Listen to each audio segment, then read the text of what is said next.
The spring mud squelched beneath worn boots as Martha Henley swept the schoolhouse steps for the third time that morning. Her movements precise and methodical despite the tremor in her hands that had become more pronounced with each passing year. She paused, straightening her spine against the familiar ache that reminded her daily of decades spent bending over children's desks and schoolhouse chores, and watched Territorial Commissioner Harold Briggs dismount from his government horse with the swagger of a man who believed his authority extended far beyond what any decent law intended. The horse itself bore the territorial seal branded into its flank, a symbol that had once meant something honorable to Martha, though those days felt like memories from another woman's life. Behind Briggs rode two deputies, their badges catching the morning light like warning signals flashed across the small valley that cradled Sandy Falls. Martha recognized them both. Jake Morrison, barely 21 and new to his badge, who still tipped his hat respectfully when he saw her in town, and Carl Brennan, older and harder, whose eyes never quite met hers since that incident last winter when she'd caught him taking liberties with supplies meant for the widowed Mrs. Patterson. The presence of both deputies suggested this visit was intended as more than a casual call. "Miss Henley," Briggs called, his voice carrying across the small yard where children had scattered like startled birds the moment they spotted his approach. Young Timothy Fletcher had actually climbed the oak tree beside the schoolhouse, and little Sarah Chen had pressed herself against the building's far corner, her dark eyes wide with the instinctive fear children developed around certain kinds of authority. Martha set her broom against the doorframe with deliberate care, noting how the handle had worn smooth under her hands during 8 years of morning routines. She clasped her hands before her, assuming the posture that had become second nature, the picture of a spinster schoolmarm approaching her 50th year, though she had passed that milestone 2 summers ago. Her gray dress hung loose on her slight frame, a garment she'd sewn herself from fabric purchased with careful savings, and her hair was pulled back in a severe bun that had come undone at the edges during her morning's work. The escaped strands caught the spring breeze, silver threads that had once been auburn, though few people in Sandy Falls remembered when Martha Henley had been anything other than the quiet woman who taught their children. To anyone watching from the windows of Main Street, and Martha was certain several pairs of eyes were doing exactly that, she appeared to be exactly what she had been for the past 8 years in Sandy Falls.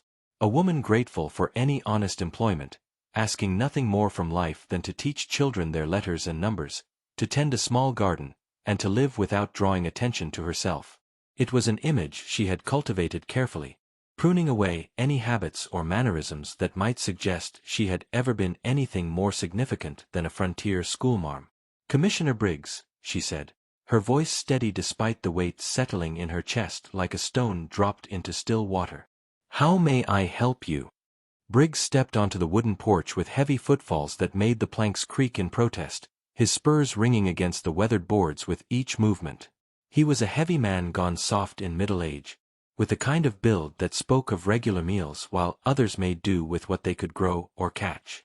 His eyes, small and pale blue, measured everything in terms of personal profit, the way a merchant might assess goods at market, calculating value and advantage. The way he looked at the schoolhouse, at the small garden she tended beside it, at her. Everything became commodity under his gaze, existing only in relation to what it might be worth to someone with cash money to spend. "This here property," he began, pulling a folded document from his coat with the theatrical precision of a man accustomed to making pronouncements that changed people's lives, "has been reassessed for territorial tax purposes. Seems the previous evaluation was considerable lower than current market value." He paused, letting his eyes sweep across the modest building that had served Sandy Falls as schoolhouse for nearly a decade. "Considerable lower." Martha's fingers tightened against each other, but she kept her voice level, drawing on years of practice in maintaining composure under pressure that had nothing to do with teaching unruly children. "I was not aware the territory planned any reassessment. The building and land were assessed when I accepted the teaching position, and no one mentioned the possibility of changes." "Plans change, Miss Henley. Progress demands it." Briggs unfolded the paper with theatrical precision, making sure she could see the official territorial seal at the top, the red wax stamp that gave his words the force of government authority. "Territories growing faster than anyone expected. Railroad survey teams been through here twice in the past year. Mining companies sending representatives to ask questions about mineral rights. Cattle operations wanting to expand their ranges.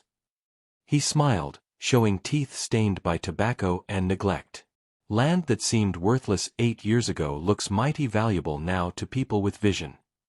The document rustled in the spring breeze as he held it up, and Martha caught glimpses of numbers and official language that she knew would favor the territory's revenue needs over any consideration for the people who actually lived on the land in question. She had seen similar documents before, in other places, wielded by other men who confused legal authority with moral right. New assessment puts the value of this land at $1,200, Briggs continued, his voice taking on the tone of a man delivering information he considered generous. Taxes owed immediately come to $360, plus penalties for underpayment retroactive to territorial establishment. That adds another $47 in fees and interest. The numbers hit Martha like physical blows, though she managed not to flinch or step backward. $407. She earned $48 a year teaching, when the territorial government remembered to pay her, which had been sporadic at best over recent months. Even with the small amounts she earned taking in mending work for families in town, the vegetables from her carefully tended garden, and the occasional dollar for tutoring children who needed extra help with their letters, she might save $20 in a good year. Everything else went to necessities: flour, salt, lamp oil, fabric for clothes, books and supplies for the school that the territory never seemed to budget for adequately. "Commissioner," she said carefully, "surely there's been some mistake. This building was constructed by community volunteer labor on land donated by the Patterson family when Sandy Falls was first established. The territory assessed it at $25 when I accepted the teaching position, and that assessment was confirmed in writing by your office. That assessment was made by my predecessor, who was apparently more concerned with frontier charity than territorial revenue." Briggs stepped closer, and Martha caught the scent of whiskey on his breath despite the early hour. Not enough to make him unsteady, but sufficient to suggest that morning drinking had become habitual. Henry Walsh was a sentimental fool who let personal relationships cloud his judgment about territorial needs. "I'm here to correct his mistakes." From across the street, Martha could see faces appearing in windows. Mrs. Kowalski from the dry goods store, her round face creased with worry. Young Tom Fletcher who worked at the livery, still holding the harness he'd been mending. Old Henrik Jensen who spent most mornings whittling on his porch, his knife motionless in his weathered hands. The entire town would know about this conversation within the hour, and by evening, it would be discussed over every supper table in Sandy Falls, dissected and analyzed and worried over like a bone gnawed by dogs. "I don't have $407, Martha said simply, the words falling into the spring air like stones into deep water. "I suspected as much." Briggs refolded the assessment with deliberate care, taking his time with each crease as though the document were made of precious material rather than government paper. "Now, that doesn't mean we can't work something out. Territory's got need for this land, Miss Henley. School's important surely, but progress is more important than educating children who'll mostly end up farming or working with their hands anyway." Martha felt her jaw tighten at his casual dismissal of her students' futures, but she forced herself to remain still and silent. She had learned long ago that showing emotion to men like Briggs only provided them with additional weapons to use against you. "We got investors interested in this location for a trading post," he continued, warming to his subject like a snake basking on a sunny rock. "Bigger operation than anything Sandy Falls has seen. Bring jobs, bring money, bring growth. Make this place into something more than a collection of farmers and shopkeepers scratching out subsistence living." "And the children's education?" Briggs shrugged, the gesture conveying volumes about his priorities. "Children can learn to read anywhere, if they really need to. Mostly they need to learn to work, anyhow. Trading post'll provide plenty of work opportunities, loading wagons, sorting inventory, cleaning facilities. Practical skills that'll serve them better than poetry and geography." Martha felt something cold and familiar settle in her stomach, the recognition that came from encountering a particular type of man, the kind who measured human worth entirely in terms of immediate economic utility. She had seen territorial commissioners like Briggs before, in other places, during other times when men with government authority decided that what mattered to ordinary people mattered less than what could be sold to the highest bidder. She had hoped Sandy Falls might be different, that 8 years of quiet teaching and community service might have earned her a different kind of life, one where stability didn't depend on the whims of distant bureaucrats and their financial backers. What exactly are you proposing, Commissioner? Simple transaction. You deed this land to the territory, we forgive the tax debt and penalties. Clean slate for everyone. Briggs smiled, the expression transforming his heavy features into something that might have been intended as reassuring but struck Martha as predatory. Course, you'd need to find other accommodations, other employment. But a woman of your obvious capabilities should have no trouble with that. Territories always needing teachers in new settlements. Fresh start might do you good. The casual cruelty of his suggestion, that she should be grateful for the opportunity to lose everything she'd built and start over again in another isolated town, revealed how little he understood or cared about the human cost of his progress. Martha looked past him toward the small cemetery on the hill where 3 of her former students lay buried. Children taken by scarlet fever 2 winters past, children she had sat beside through long nights when their parents couldn't leave work or didn't understand the gravity of the illness. She had held little Mary Patterson's hand as the fever consumed her, had helped write the letter that brought her grandmother from Missouri to care for the surviving children. She had taught Tommy Kowalski to write his name just weeks before consumption took him, and had seen the pride in his eyes when he managed to scratch out those precious letters that proved he had existed, that he mattered. She thought of current students like Sarah Chen, whose parents spoke no English but who trusted Martha to prepare their daughter for a life bigger than what Sandy Falls could offer. The Chens had arrived 3 years ago with nothing but determination and willingness to work, and they brought Sarah to school every morning with a lunch carefully packed and hair neatly braided, understanding that education was the ladder their daughter might climb to reach opportunities they could never imagine for themselves.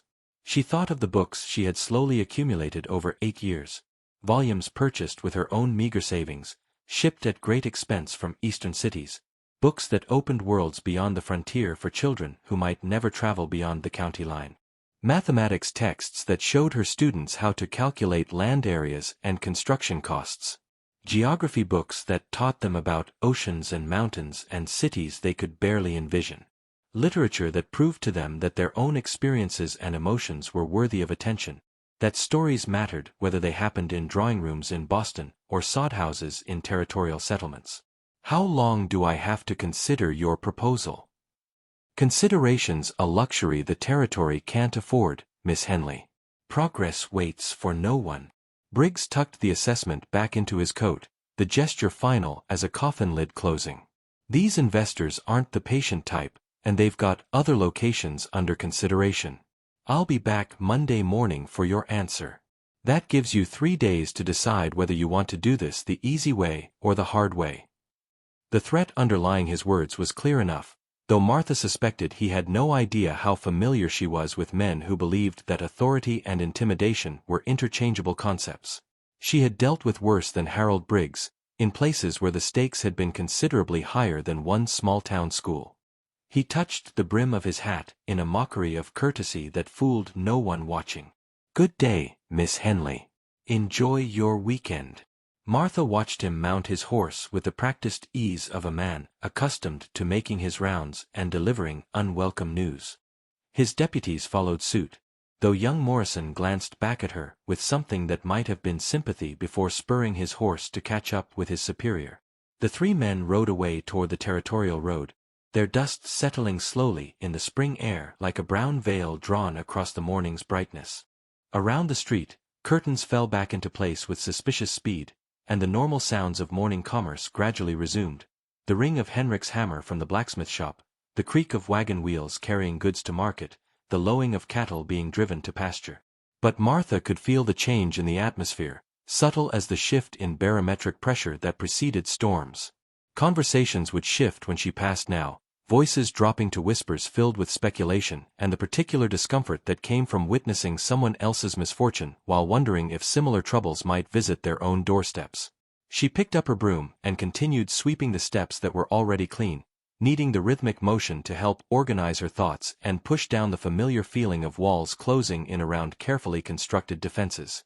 8 years ago, she had built a life here that was small and quiet but honest. She had earned the respect of parents who trusted her with their children's futures, had created relationships based on mutual regard rather than fear or calculation. She had convinced herself that anonymity might be worth more than recognition, that safety could compensate for the loss of purpose and power she had once wielded in very different circumstances. But Harold Briggs represented forces larger than Sandy Falls, larger than one schoolmarm's quiet dreams and modest accomplishments. He carried the authority of territorial government, backed by investors with deep pockets and long reach who saw frontier communities as resources to be exploited rather than places where real people built real lives. Men like Briggs had shaped policy across the frontier for decades, deciding which communities thrived and which withered based on calculations that rarely included the welfare of ordinary people in their equations. The schoolhouse door creaked open behind her, and she turned to see Sarah Chen peering out cautiously, her dark eyes still wide with the wariness that had followed Briggs's departure. "Miss Henley? Are we having lessons today? Timothy Fletcher is still up in the tree, and he says he won't come down until the bad men go away." Martha smiled, smoothing her expression into something reassuring while her mind continued to work through implications and possibilities. "Of course, Sarah. The bad men are gone now, and Timothy can come down whenever he's ready. Come help me ring the bell, and we'll call everyone back to learning." The girl bounded forward eagerly, her trust in Martha's ability to make everything normal again both touching and heartbreaking. Together they pulled the rope that sent the school bell's call across Sandy Falls, the familiar sound that had marked the rhythm of weekday mornings for 8 years. One by one, children emerged from houses and shops, running through the muddy streets toward education that Commissioner Briggs considered expendable. Martha watched them come, children of shopkeepers and farmers, children of immigrants and native-born Americans, children whose potential was limited only by the opportunities they could imagine and the tools they were given to reach for those possibilities. As the morning progressed, Martha taught arithmetic and geography with the same careful attention she brought to every lesson, but part of her mind remained fixed on Monday morning and the choice Commissioner Briggs believed he had given her. $407 might as well be $4,000 for all her ability to raise such a sum from legitimate sources. The community of Sandy Falls, generous with volunteer labor and donated vegetables, could not collectively produce that kind of cash money. Most families survived on barter and store credit, settling accounts only when crops came in or when seasonal work provided temporary wages that disappeared as quickly as they appeared. During the lunch break, while children ate their bread and cold meat outside under the warming sun, Martha stood in the empty schoolroom and allowed herself a moment of honest assessment. The familiar space seemed smaller somehow, more fragile, as though Briggs's visit had revealed how temporary everything she had built really was. Sunlight slanted through windows she had cleaned countless times, illuminating dust motes that danced like her students' dreams, beautiful, ephemeral, subject to forces beyond anyone's control. She could leave Sandy Falls, find another teaching position in another frontier town, start again with nothing but her experience and the few possessions she could carry in a single trunk. She had done it before, when circumstances beyond her control made staying impossible, when the weight of secrets became too heavy to bear in places where people had grown too curious about her past. The frontier was full of communities that needed teachers, though few offered the stability and acceptance she had found here. Or she could fight. But fighting Harold Briggs meant fighting the territorial government, meant challenging men with legal authority and financial resources she could not match through conventional means. It meant risking not just her own future but potentially bringing trouble to people who had shown her nothing but kindness, people who had no idea what forces might be unleashed if Martha Henley stopped being careful about who she appeared to be. The afternoon lessons continued with grammar and reading, and Martha listened to her students recite passages from McGuffey's Reader with the same mixture of pride and heartbreak that had become familiar during difficult times. These children were learning, growing, preparing for futures that stretched beyond the limitations of their small town. Education was the one gift she could offer that no economic circumstance could diminish. Knowledge, once gained, became permanent wealth that no commissioner or investor could tax away. When the school day ended and the last child had walked home, Martha remained at her desk, papers spread before her in the fading light that painted everything golden and temporary. She thought about the choices that had brought her to Sandy Falls 8 years ago, decisions made in desperation and fear that had seemed wise at the time. She thought about the choices that might take her away from this place where she had finally learned what it felt like to be valued for what she could give rather than feared for what she could take away. She thought about Commissioner Briggs and men like him, who measured value only in terms of immediate profit, who saw communities like Sandy Falls as obstacles to be removed rather than achievements to be protected. She thought about the children who would suffer if their education ended, and the community that would lose something precious and irreplaceable if the school closed. Most of all, she thought about secrets she had carried for longer than anyone in Sandy Falls could imagine, and whether the time had finally come to reveal truths that could change everything. Outside her window, the spring evening settled over the small town like a blessing, temporary and beautiful and fragile as everything else she had learned to love. The decision she faced was not really about $407 or Harold Briggs's corrupt assessment. It was about whether Martha Henley, schoolmarm, would continue to exist, or whether circumstances would finally force her to remember who she had been before Sandy Falls, before 8 years of careful anonymity, before she had convinced herself that a quiet life might be worth more than the power to protect what mattered. Monday morning approached like a storm front, visible from a great distance but moving with inexorable certainty toward a confrontation that would reshape everything. Martha folded her papers, closed her books, and prepared to face whatever consequences her choice would bring. The spring mud outside would dry eventually, but the decision she made in the next 3 days would reshape Sandy Falls forever, and might finally reveal whether some things were worth more than safety, more than the quiet anonymity that had sheltered her from the world's attention for 8 precious years. In the growing darkness, she lit her lamp and began to write letters. Letters that would need to reach certain destinations quickly if they were to serve their purpose. Letters that would set in motion events she had hoped never to require. 8 years of peace were ending, but perhaps what came next would prove that some secrets were meant to be revealed, some battles were worth fighting, and some people carried responsibilities that transcended personal safety. The lamp flickered in the spring wind that found its way through gaps in the schoolhouse walls, casting dancing shadows across her careful handwriting, across words that would change everything once they were sent. Outside, Sandy Falls slept peacefully, unaware that their schoolmarm was about to make choices that would either save their community or destroy everything she had worked to build. Martha sealed the first letter and set it aside, then began the second. By morning, she would know exactly what path lay ahead, and Commissioner Harold Briggs would discover that some people carried more secrets than their quiet lives suggested, that authority was not always what it appeared to be, and that progress sometimes meant protecting what was valuable rather than destroying it in pursuit of profit. The spring night stretched before her like a bridge between the woman she had been and whoever she was about to become. Saturday morning arrived with a kind of crystalline clarity that made the mountains seem close enough to touch, their snow-capped peaks gleaming like promises of permanence in a world where everything felt suddenly fragile. Martha woke before dawn, as had become her habit during times of crisis, and found herself standing at her kitchen window watching the sun paint Sandy Falls in shades of gold and hope that seemed to mock her situation. The letter she had written the night before lay sealed and ready on her small table, waiting for the weekly mail coach that would carry them toward destinations she hadn't contacted in 8 years. The first letter bore an address in Denver that few people would recognize, though those who did would understand immediately that Martha Henley was not the simple schoolmarm she appeared to be. The second was directed to a banking house in Chicago, where certain accounts remained active despite years of dormancy. The third, written in a hand that trembled slightly as she formed each careful word, was addressed to a law firm in St. Louis whose senior partner would remember her by a name no one in Sandy Falls had ever heard. By 7 o'clock, Martha had dressed in her second-best dress, navy blue with small pearl buttons that had belonged to her mother, and walked the quarter-mile to the Fletcher place, where Tom Fletcher's father ran the unofficial post office from a corner of his general store. The morning air carried the scent of apple blossoms from the small orchard behind the Patterson homestead, a reminder that spring brought renewal as well as upheaval. "Morning, Miss Henley," called out Mrs. Fletcher, who was hanging laundry behind the store with the efficiency of a woman who had learned to make every moment count. "You're up early for a Saturday." "I have some correspondence that needs to catch the morning coach," Martha replied, holding the letters carefully against her chest. "Important correspondence."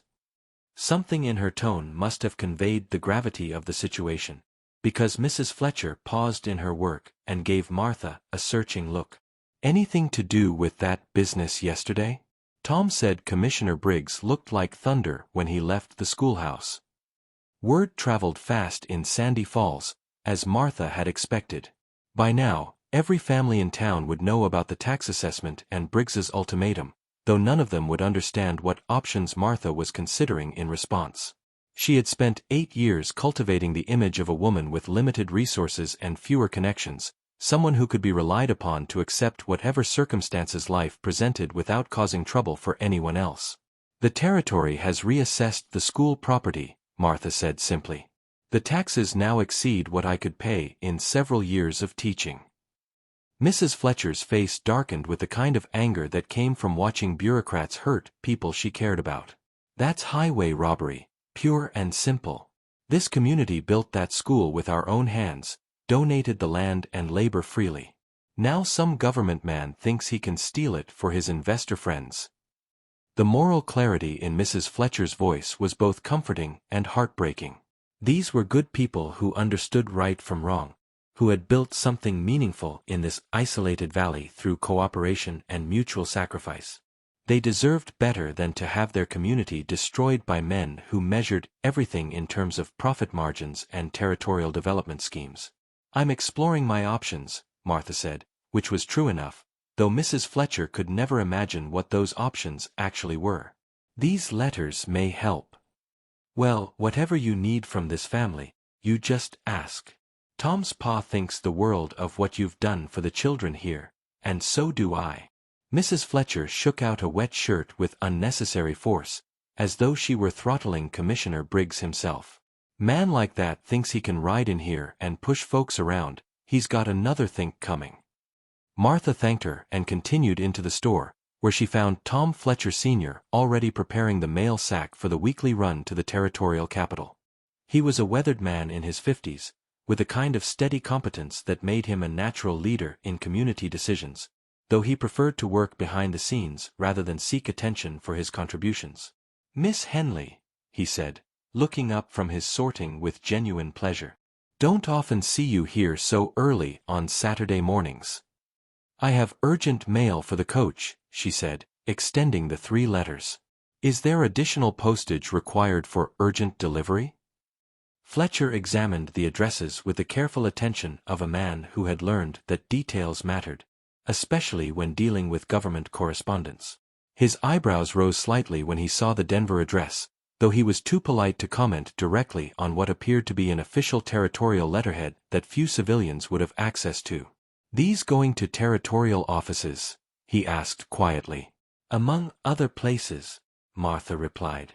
Mr. Fletcher, you've been in Sandy Falls since the beginning. You've seen communities rise and fall as territorial policy changed. What happens to places like this when investors decide they want the land for other purposes?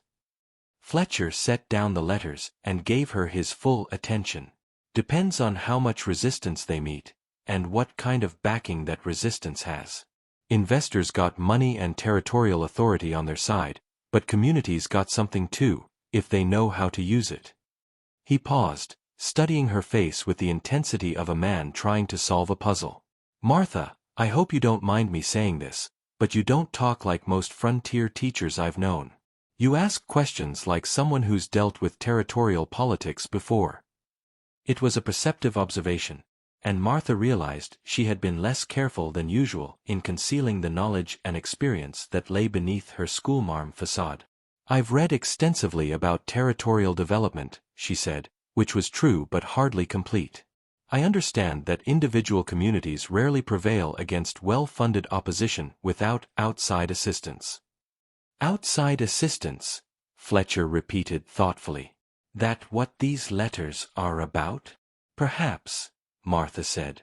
Mr. Fletcher, if circumstances force me to leave Sandy Falls, will you ensure that the children continue their education? Sarah Chen in particular has exceptional potential, and Timothy Fletcher, your nephew, has mathematical abilities that shouldn't be wasted.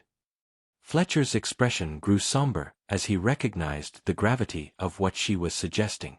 Martha, you're not giving up, are you? This community needs you, and not just for teaching. You're the steadiest person in this valley, the one everyone turns to when problems need solving." The irony of his words was not lost on her. If he knew what she had been before coming to Sandy Falls, steady would not be among the words he would choose to describe her. But 8 years of quiet teaching had indeed made her into someone different, someone who had learned to value stability over excitement, community over individual achievement. "I'm not giving up," she said, "but I am exploring options that may require significant changes. Please see that these letters go out with today's coach." She paid the postage, noting how Fletcher refused to accept additional fees for urgent handling, another small kindness that reminded her why she had learned to love this place and its people. As she walked back toward the schoolhouse, Martha reflected on the commitments she was about to make, the promises implicit in the letters now traveling toward their destinations. The weekend passed with the peculiar intensity that comes from knowing everything is about to change. Saturday afternoon brought a steady stream of visitors to Martha's small quarters behind the schoolhouse, parents offering what financial help they could manage, community leaders discussing possible legal challenges to the territorial assessment, neighbors bringing food and expressions of support that touched her more deeply than she could safely reveal. Henrik Jensen, the old blacksmith whose arthritis had forced him into partial retirement, appeared at her door with a small leather pouch that clinked softly as he set it on her table. $43, he said gruffly. "Been saving it for my burial, but I figure I can work a few more years if it helps keep the school open." Mrs. Kowalski arrived with a jar of preserves and the offer to take up a collection among the town's businesses. "Every family here has children who've learned their letters from you," she said. "We won't let some government thief steal what we've built." Even the Chen family, whose limited English made conversation difficult, stopped by with a small embroidered bag containing $12 silver, probably their entire savings, and shy smiles that conveyed more than words could express. By Sunday evening, the community had raised nearly $200 through donations that represented real sacrifice from families who barely had enough for their own needs. It was a remarkable demonstration of loyalty and generosity, though still far short of what Commissioner Briggs demanded. More importantly, it revealed the depth of community feeling about the school and Martha's role in their children's lives. Sunday morning's church service, held in the schoolhouse itself since Sandy Falls had never managed to build a separate sanctuary, took on the quality of a community council meeting. Reverend Morrison, young Jake Morrison's father, spoke about David facing Goliath, though his sermon felt more like a call to practical resistance than spiritual reflection. After the service, the adults lingered to discuss strategies and possibilities while the children played outside, unaware that their educational future hung in the balance. "We could petition the territorial legislature," suggested Dr. Williams, who had arrived in Sandy Falls 3 years ago and established a practice serving the scattered homesteads throughout the valley. "Challenge the assessment through official channels." "Territorial legislatures controlled by the same interests that sent Briggs here," replied Henrik Jensen, who had lived through enough political changes to understand how territorial governments actually operated. "They're not going to side with one small community against investors who can fund their campaigns." "What about appealing to federal authorities?" asked Mrs. Patterson, whose family had donated the original land for the school. "Surely there are laws about fair taxation and community rights." Martha listened to the discussion with growing sadness, knowing that her neighbors were exploring options that would take months or years to resolve, time they didn't have if Commissioner Briggs followed through on his ultimatum. These were good people proposing honorable solutions, but they were thinking in terms of moral arguments and legal procedures, while their opponents operated according to different rules entirely. Monday morning arrived gray and drizzling, with low clouds that seemed to press down on the valley like a physical weight. Martha rose early and dressed with particular care, choosing her best black dress and arranging her hair in the severe style that made her appear older and more formidable. She had learned long ago that appearance could be a form of armor, and today she would need every advantage she could create. At precisely 9 o'clock, Commissioner Briggs appeared at the schoolhouse door, flanked by the same 2 deputies who had accompanied him on Friday. This time, however, he was not alone. Behind them rode a well-dressed man in his 40s, mounted on a horse that cost more than most Sandy Falls families earned in a year. His clothes spoke of eastern cities and considerable wealth, and he carried himself with the confidence of someone accustomed to having his wishes become reality through the simple application of sufficient money. "Miss Henley," Briggs called out, his voice carrying across the schoolyard where children had once again made themselves scarce. "I trust you've had time to consider our proposal." Martha stepped onto the schoolhouse porch, noting that several townspeople had positioned themselves strategically around the area.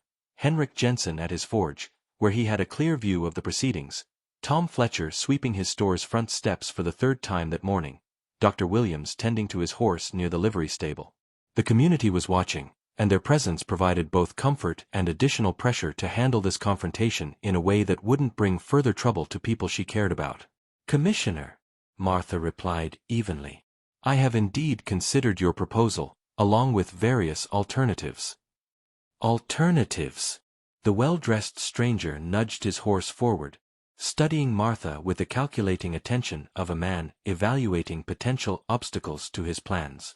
"I am Robert Carlyle, representing the investment syndicate interested in this property. Perhaps we should clarify that the territorial assessment is not, strictly speaking, a proposal. It is a legal obligation that will be enforced regardless of your personal preferences." Martha looked directly at Carlyle, noting the quality of his boots, the gold watch chain visible beneath his coat, the soft hands that had never known physical labor. He was exactly what she had expected, a man who had learned to translate money into power, and who assumed that combination could overcome any resistance from people with fewer resources. "Mr. Carlyle," she said, her voice taking on a quality that had been absent for 8 years, a tone of authority that made both Briggs and his deputies shift uncomfortably in their saddles. "I appreciate your clarification. However, before we proceed with enforcement of territorial assessments, perhaps you should be aware that certain irregularities in the assessment process have come to light." She reached into her dress pocket and withdrew a folded telegram that had arrived on Sunday evening's mail coach, a response to one of the letters she had sent on Saturday morning. The yellow paper rustled in the morning breeze as she held it up, and she noted how Briggs's eyes narrowed with the first suggestion of uncertainty. "This is a communication from the Territorial Land Office in Denver," Martha continued, her voice carrying clearly across the yard where townspeople had positioned themselves to hear every word. "It seems they have no record of any authorized reassessment of school properties in this district. In fact, the Territorial Education Code specifically prohibits taxation of educational facilities established through community donation and volunteer labor." The telegram was genuine, though it had required the invocation of certain names and authorities that Martha had hoped never to use again. The response had been swift and unambiguous. Commissioner Briggs had exceeded his authority in ordering the reassessment, and any attempt to collect the taxes he had imposed would constitute misappropriation of government power. Briggs's face flushed an alarming shade of red. "That telegram is undoubtedly a forgery. The territorial government does not conduct business with schoolmarms who claim to have connections in Denver." "You are correct that the territorial government does not typically conduct business with schoolmarms," Martha replied, her voice remaining level despite the rapid beating of her heart. "However, they do conduct business with former Territorial Supreme Court Justice Margaret Elizabeth Chambers, who has maintained certain interests in educational policy throughout the Western Territories." The name fell into the morning air like a thunderbolt, and Martha watched its impact register on the faces of everyone present. Briggs went pale, his mouth opening and closing without producing sound. Carlyle's confident expression cracked, revealing something that might have been panic beneath his veneer of control. Even the deputies exchanged glances that suggested they recognized the significance of what they had just heard. Margaret Elizabeth Chambers had been appointed to the Territorial Supreme Court at the age of 38, the first woman to hold such a position in Western territorial history. She had served with distinction for 12 years, writing landmark decisions on women's property rights, territorial taxation authority, and the legal status of community-established institutions. Her retirement 8 years ago had been sudden and unexplained, leading to considerable speculation about her reasons for withdrawing from public life at the height of her influence and reputation.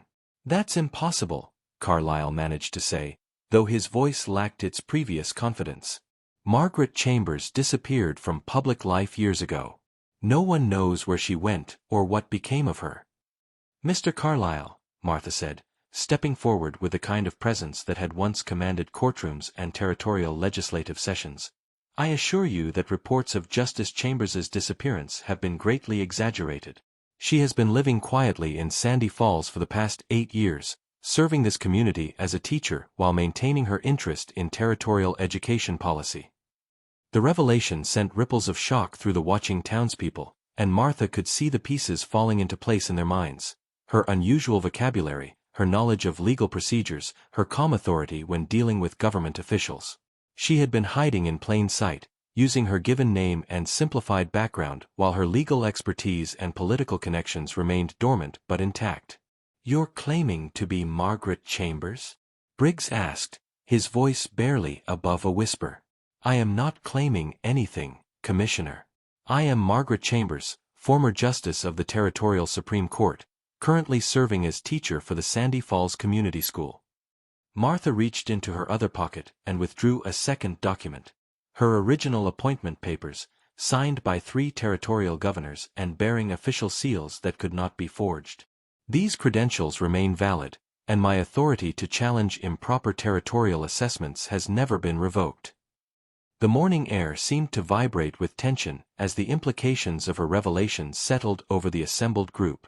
Commissioner Briggs found himself facing not a helpless schoolmarm, but a woman who had shaped territorial law and policy for more than a decade, who maintained connections with powerful officials throughout the Western Territories, and who possessed the legal knowledge and political influence to destroy his career with a few carefully placed letters.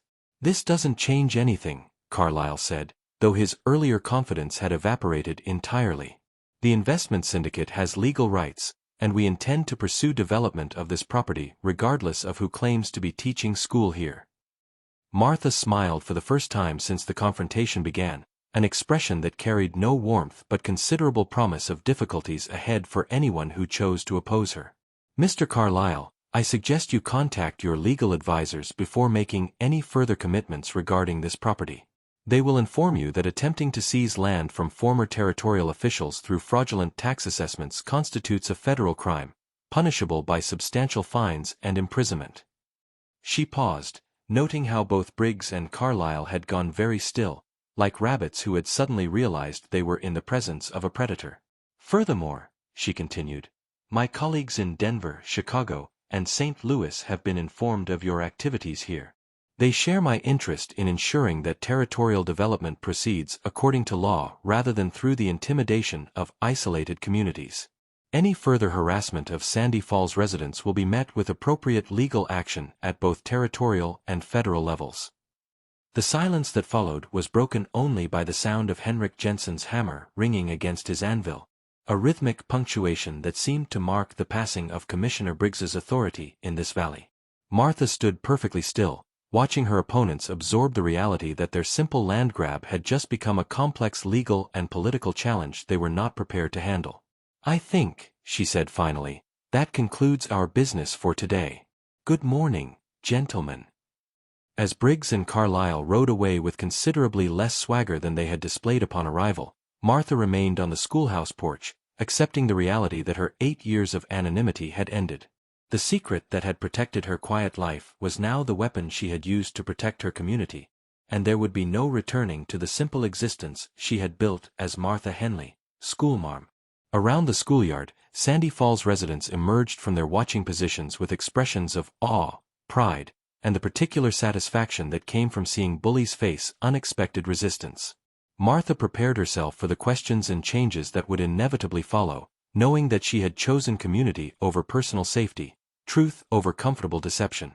The spring morning continued around them, indifferent to human revelations and reversals, but something fundamental had shifted in the valley. The schoolhouse remained where it had always stood, the children would return to their lessons, and Sandy Falls would continue to exist as a place where education mattered and communities protected what they valued. But Martha Henley would need to learn how to be Margaret Chambers again, and that transformation would require adjustments that she was only beginning to understand. The transformation began immediately, though not in the way Martha had anticipated. Within hours of Commissioner Briggs's humiliating retreat, riders began appearing on the territorial road leading to Sandy Falls, not government officials or investors this time, but reporters from territorial newspapers, legal colleagues who had wondered about Margaret Chambers's mysterious disappearance, and territorial officials eager to repair relationships with someone whose influence they had gravely underestimated. By Tuesday afternoon, Sandy Falls resembled nothing so much as a frontier boomtown, with horses tied to every available post and the Fletcher store running low on supplies as visitors competed for lodging and meals. Martha found herself in the peculiar position of conducting what amounted to a legal practice from the schoolhouse, fielding questions about territorial education policy while simultaneously trying to maintain normal lessons for her students, who watched the commotion with the fascination children reserved for events that proved adults lived more interesting lives than they usually admitted. "Miss Martha," Sarah Chin asked during Wednesday morning's arithmetic lesson, raising her hand with the careful politeness her parents had taught her, "are you still going to be our teacher, or do you have to go back to being a judge now?" It was the question Martha had been dreading, partly because she didn't know the answer herself. The revelation of her identity had solved the immediate problem of Commissioner Briggs and his fraudulent tax assessment, but it had also set in motion forces that might ultimately prove more disruptive than the original threat. Word of her whereabouts had spread throughout the territorial legal community with the speed of wildfire, and the implications were becoming clear with each new visitor who arrived in Sandy Falls. "I will always be your teacher, Sarah," Martha replied, which was true in the ways that mattered most, though she suspected the practical arrangements might become considerably more complicated. Sometimes people have to do different kinds of work to help their communities, but that doesn't change who they really are inside. The girl nodded solemnly, as though this explanation made perfect sense to her 8-year-old understanding of how the world operated. If only adult complications could be resolved with such clarity, Martha thought, watching her students return to their multiplication tables while territorial attorneys debated jurisdictional issues in whispered conferences near the schoolhouse door. The first formal offer arrived Thursday morning, delivered by a well-dressed young man who had ridden hard from the territorial capital with documents bearing official seals and the signatures of territorial governors. The Territory of Colorado was prepared to appoint Margaret Chambers as Chief Justice of the Territorial Supreme Court, with a salary of $3,000 per year and the authority to select her own staff and establish court procedures throughout the territory. It was, by any measure, an extraordinary offer: recognition of her legal expertise, restoration of her political influence, and financial security beyond anything she could achieve as a frontier teacher. The position would allow her to shape territorial development according to principles of justice and community welfare rather than pure economic exploitation. She could protect other communities from men like Commissioner Briggs, could ensure that territorial growth proceeded in ways that strengthened rather than destroyed the places where ordinary people built their lives. The second offer arrived Friday afternoon, this one from a consortium of Eastern universities seeking to establish a law school in Denver. They wanted Margaret Chambers as dean and senior professor, with the freedom to develop curriculum and recruit faculty according to her own vision of legal education in the Western Territories. The salary was even higher than the judicial appointment, and the position would allow her to train a new generation of lawyers who understood that law should serve communities rather than merely facilitate the transfer of wealth from poor to rich. By Saturday, Martha had received 7 different job offers, 3 invitations to lecture at established Eastern law schools, 2 requests to write books about territorial law and women's legal rights, and 1 particularly intriguing proposal from a group of progressive politicians who wanted her to run for delegate to Congress when Colorado achieved statehood. Each offer represented opportunities she had dreamed about during her years of exile, chances to return to work that matched her abilities and education, possibilities for influence and achievement that could benefit thousands of people throughout the developing territories. They were tempting in ways that surprised her, awakening ambitions she had thought permanently buried beneath 8 years of quiet teaching. But they all shared one common requirement: leaving Sandy Falls. The weekend brought a steady stream of community meetings, informal discussions that took place in the Fletcher store, at the blacksmith shop, around kitchen tables where families gathered to consider what Margaret Chambers's return to prominence might mean for their small valley. Martha found herself invited to meals where the conversation mixed congratulations for her victory over Commissioner Briggs with barely concealed anxiety about whether she would abandon them now that she had options more suited to her talents and education. "We understand," Mrs. Kowalski said during Sunday dinner at the Patterson homestead, her voice carefully neutral in the way people adopted when discussing losses they couldn't prevent but hoped to minimize. "A woman with your abilities and connections, you must have opportunities waiting that we never imagined. Sandy Falls is grateful for what you've done for our children, but we know you have responsibilities beyond our little community. Martha looked around the table at faces that had become dear to her over 8 years of shared meals and community celebrations, people who had accepted her as a neighbor and friend without knowing anything about her past achievements or connections. They were trying to be gracious about what they assumed was inevitable, preparing themselves for another loss in lives that had already required considerable resilience. "Mrs. Kowalski," Martha said carefully, "I want you to understand something important. When I came to Sandy Falls 8 years ago, I was running away from a life that had become impossible. I thought I was making a temporary refuge until I could decide what to do next. I never expected to find a home here." She paused, noting how the conversation around the table had stopped entirely, everyone listening with the intensity people brought to discussions that might reshape their understanding of familiar relationships. "What I've discovered over these years is that teaching your children, being part of this community, building something lasting in this valley, that work has given my life a meaning and satisfaction that I never found in courtrooms or political meetings. You've allowed me to become someone I never thought I could be, a person who matters because of what she gives rather than what she can take away." Dr. Williams, who had arrived in Sandy Falls after Martha but had quickly established himself as a community leader, leaned forward with the careful attention he brought to complex medical diagnoses. "Margaret, are you saying you want to stay? Even with all these opportunities calling you back to public life?" It was the question she had been wrestling with since Tuesday, and the answer had crystallized slowly through dozens of conversations with visitors who assumed her exile had been an unfortunate interruption of more important work.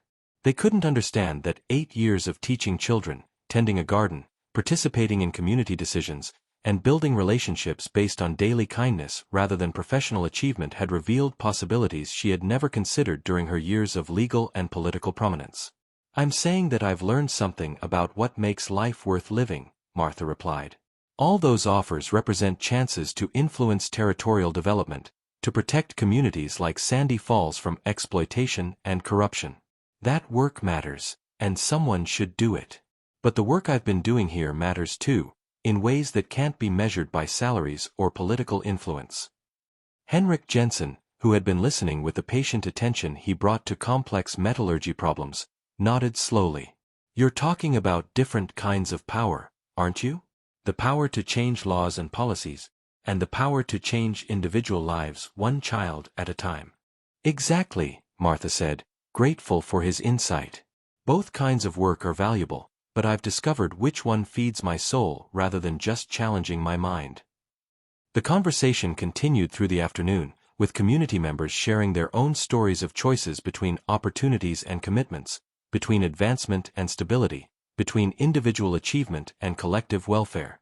Martha realized that her decision wasn't unique. Every adult in Sandy Falls had made similar choices about what mattered most when circumstances forced them to choose between competing goods. Monday morning brought news that would make her decision urgent and final. A telegram arrived with information that sent cold fear through her chest and clarified everything about the sacrifices she was prepared to make for the community that had given her a new life. Commissioner Briggs, humiliated by his encounter with Margaret Chambers and facing potential federal investigation for his fraudulent tax assessment, had not simply retreated to lick his wounds. Instead, he had allied himself with Carlisle's investment syndicate and a group of territorial politicians who shared their vision of rapid development regardless of community welfare. Together, they were preparing a comprehensive legal challenge designed to destroy not just the Sandy Falls School but Margaret Chambers's credibility and influence throughout the territory. The telegram, sent by one of her former colleagues in Denver, outlined their strategy with the clinical precision of a medical diagnosis. They planned to argue that Margaret Chambers had abandoned her territorial residence and legal standing by living under false identity for 8 years, that her intervention in the Sandy Falls tax assessment was therefore invalid, and that her continued presence in territorial affairs constituted fraud against the government that had once employed her.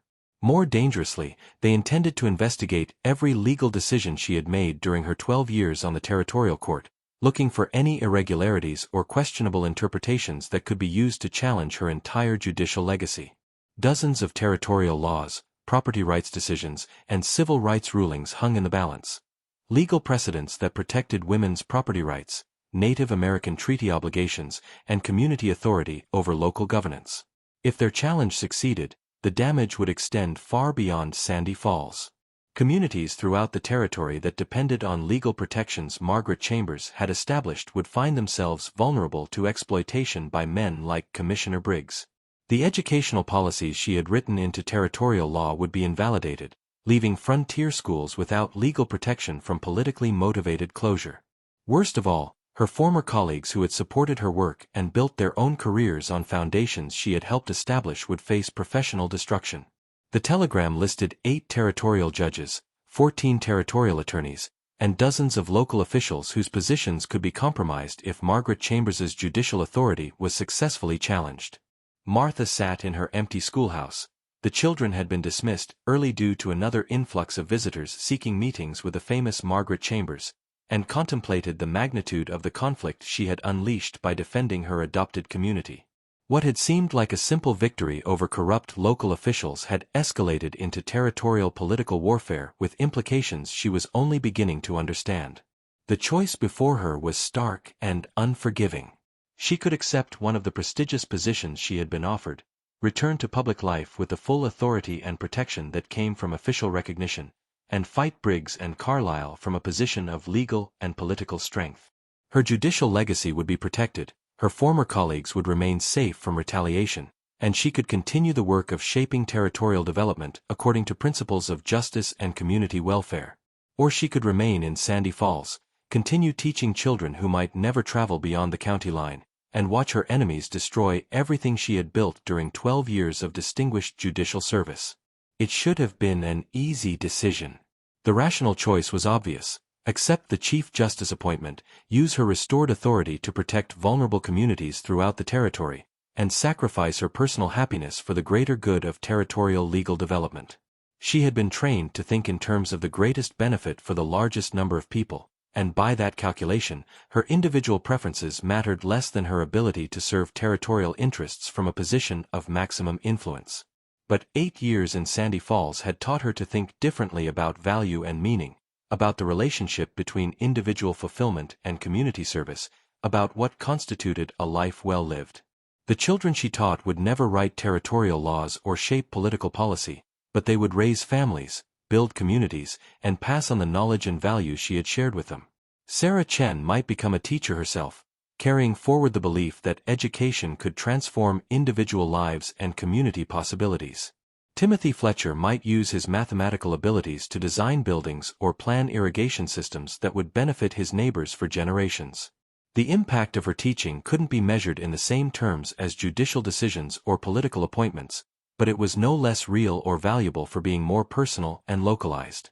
She had learned to see herself not as Margaret Chambers temporarily hiding in Sandy Falls, but as Martha Henley, who had discovered that some kinds of success mattered more than others.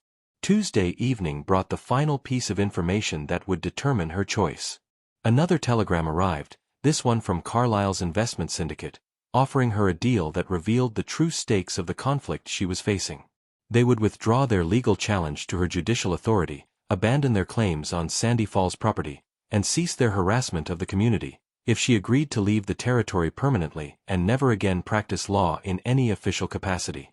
They wanted Margaret Chambers to disappear completely, not just from public life but from any possibility of future legal or political influence.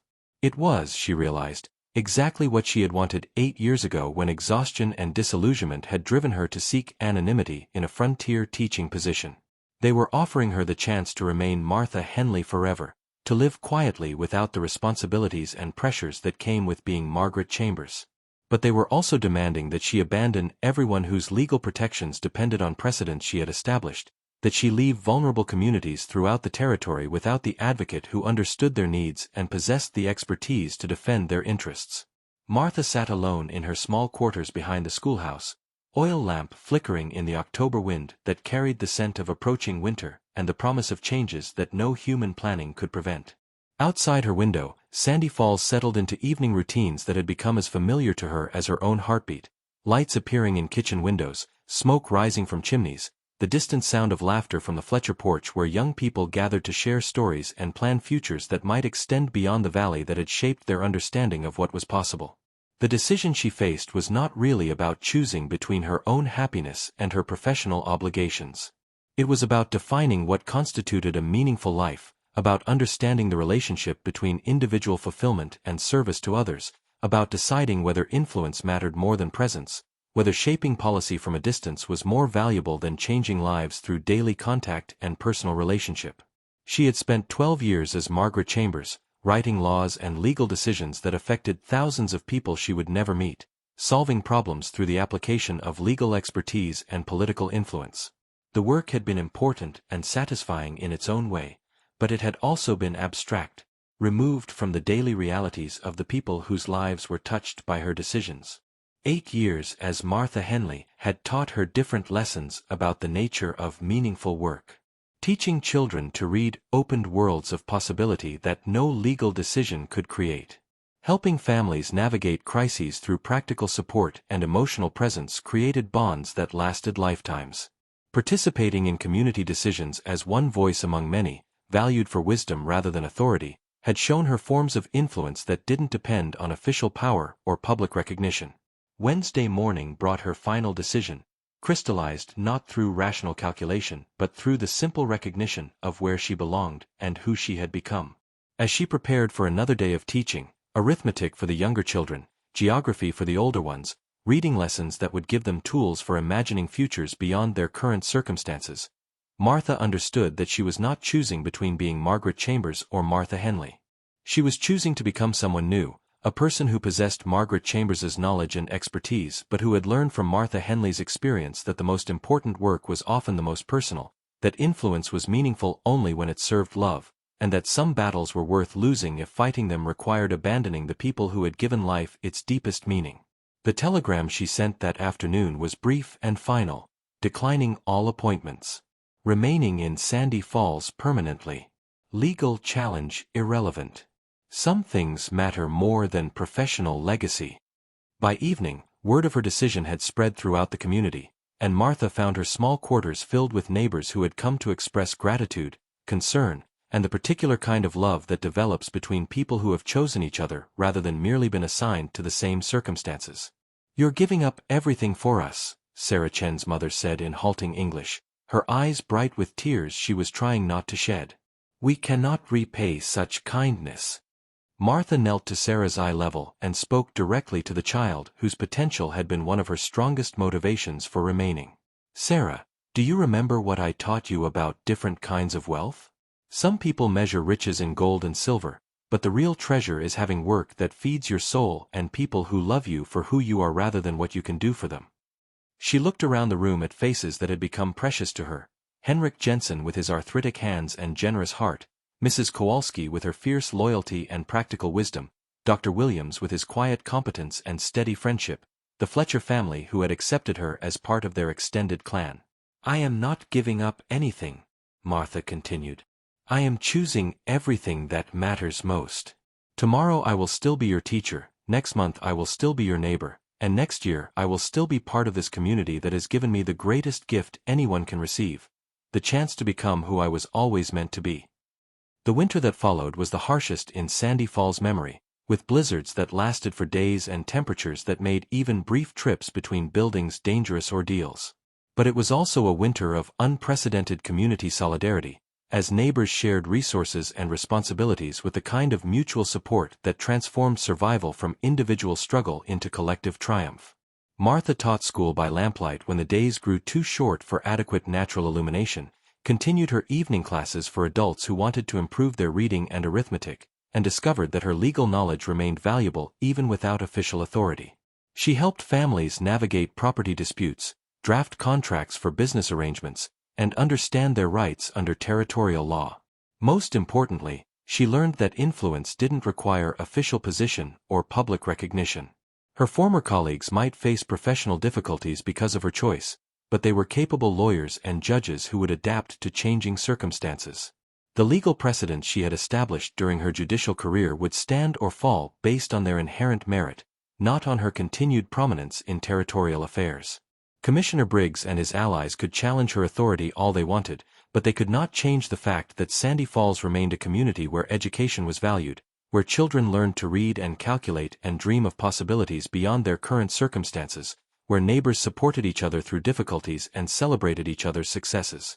Spring returned with its familiar promise of renewal and growth, bringing news that Carlisle's investment syndicate had abandoned their Sandy Falls plans in favor of opportunities in other territories where resistance was less organized and legal complications fewer. Commissioner Briggs had been quietly reassigned to a position with less authority and more oversight, his career damaged by the federal investigation that Martha's revelation had triggered. The legal challenges to Margaret Chambers's judicial legacy proceeded through territorial courts, but they proved less devastating than her enemies had hoped. Most of her decisions were upheld by subsequent review, and those that were modified or overturned had been based on territorial law that was evolving anyway as Colorado moved toward statehood. More importantly, the young lawyers and judges she had mentored during her judicial career proved capable of defending the legal principles she had established. They didn't need Margaret Chambers to continue fighting for community rights, women's legal equality, and territorial development that served residents rather than outside investors. By summer, Martha had received her final communication from the territorial legal establishment, an honorary appointment as Territorial Advisor on Educational Law, which carried no salary but gave her official standing to consult on policies affecting frontier schools. It was a perfect compromise that acknowledged her expertise without requiring her to leave Sandy Falls or abandon her teaching responsibilities. The appointment allowed her to protect other communities facing challenges similar to what Sandy Falls had experienced, but it did so through correspondence and occasional consultation rather than full-time legal practice. She could influence territorial education policy while remaining present for the daily work of teaching children and participating in community life. On a warm August evening, as Martha sat on her porch grading papers while the sun set behind the mountains that protected Sandy Falls from the wider world's complications, she reflected on the year that had transformed her understanding of success, service, and the relationship between individual fulfillment and community commitment. Commissioner Briggs's attempt to steal the school had forced her to reveal secrets she had guarded for 8 years, but that revelation had ultimately strengthened rather than destroyed the life she had built in Sandy Falls. She was no longer hiding from Margaret Chambers's legacy but integrating it with Martha Henley's wisdom, using legal knowledge to serve educational goals, applying political experience to community problem-solving. Most importantly, she had learned that sacrifice and service were not the same thing. Real service grew out of love rather than obligation, out of choosing to be present for people and work that fed the soul rather than merely challenging the mind. The greatest sacrifice would have been abandoning the daily work of teaching children who trusted her, the community relationships that had taught her what home really meant, the quiet life that had revealed forms of wealth that no professional achievement could provide. As autumn approached and another school year began, Martha, who was simultaneously Margaret Chambers and Martha Henley and someone entirely new, prepared to continue the work that had given her life its deepest meaning. She would teach children to read and calculate and dream, would help families navigate the complications of frontier life, would participate in community decisions as one voice among many neighbors who had chosen to build something lasting in this isolated valley. The schoolhouse bell would ring each morning, calling children to lessons that might change their lives in ways that legal decisions or political appointments never could. Sandy Falls would continue to exist as a place where education mattered, where communities could resist exploitation through solidarity and mutual support, where someone could discover that the most important work was often the most personal, and that influence was meaningful only when it served love. In the end, that was legacy enough for any life, whether it belonged to Margaret Chambers or Martha Henley, or the woman who had learned to be both and neither. Someone who had discovered that home was not a place you fled to but a place you chose to defend. Not a retreat from meaningful work but the location where the most important work of all could finally begin.